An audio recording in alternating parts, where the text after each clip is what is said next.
So you'll notice now, we got to prepare and understand that if we're this far, he said, blessed are the poor in spirit, for theirs is the kingdom of heaven. And when he's talking about his attitude, he says that you'll be easy to deal with. You'll be a little bit more cheerful even about going to church or being glad to be in the presence of God and God's people when you are happy in your spirit.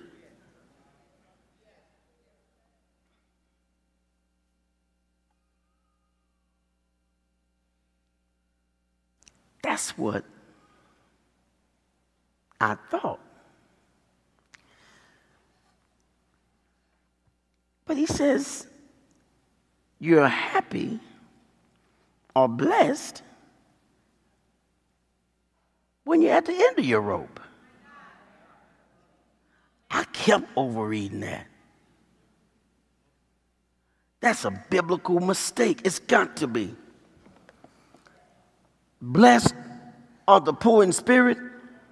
Dude, are you crazy? Don't nobody want to be poor in spirit.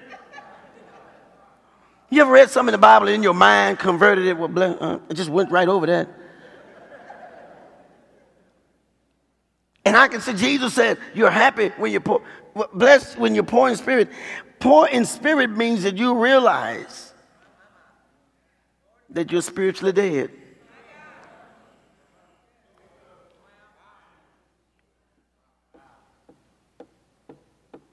And can't give yourself what you need. No. See, if somebody right now physically died, you cannot give yourself anything right now, which is life. You can't. He says you're blessed when you're poor in spirit. When you're spiritually dead, you can't give yourself what you need, which is the life of God. You could reword it and say, happy are humble people, because humble people realize they can't save themselves. They can't make it on their own. That's what he's saying when you're poor in spirit. You're blessed when you're humble, because humble people know I can't make it on my own. Peter tells us that God resists the proud. I don't need none of y'all. I'm going to make it. Really? Okay. God resists the proud, but he gives grace to the humble. Those who admit they know or they don't know everything. Those who admit I can't figure everything out. I can't fix all this. Those who know I need God's help and I need the help of other people. God says, that's the one I'm going to bless. Do you realize if you get to the point where you don't think you need other people, you'll stop saying, I'm sorry? You know, you will intentionally house things like Martha. And Martha needed something was going on.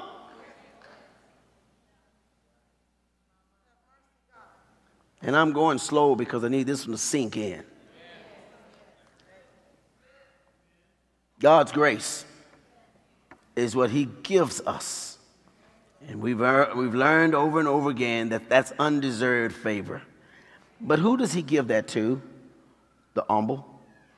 Humble people that are submissive to his will. Humble people are submissive to his word, and humble people are submissive to his spirit. Humble people realize I need to be told something, I need to be shown something, and I need to be helped with something. But once you start making a little bit, being a little bit, and changing a little bit, it's possible for you to lose your humility because of your blessing. Being blessed sometimes is what some people, I got to change that. No, okay, I won't change it, Lord. Here it is. Your blessing can be your curse.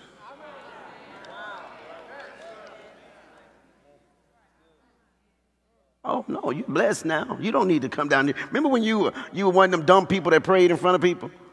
You don't have to be dumb like that anymore. You're smart. You got it together now. I'm not going down there. I'll do it from here. Hallelujah. And hallelujah from your seat is perfect. Oh, but when you broke down, when you didn't have it, you didn't care who was looking. You didn't care who was observing. You brought your overqualified, broken self down to that altar.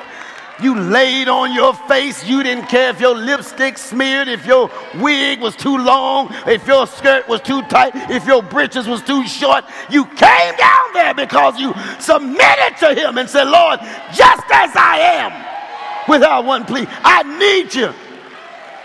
Oh, but after we started getting productive and people started noticing us, then there was more pressure. Somebody asked you, what you praying for? Why are you crying today? They used to not ask you that because they didn't know who you were.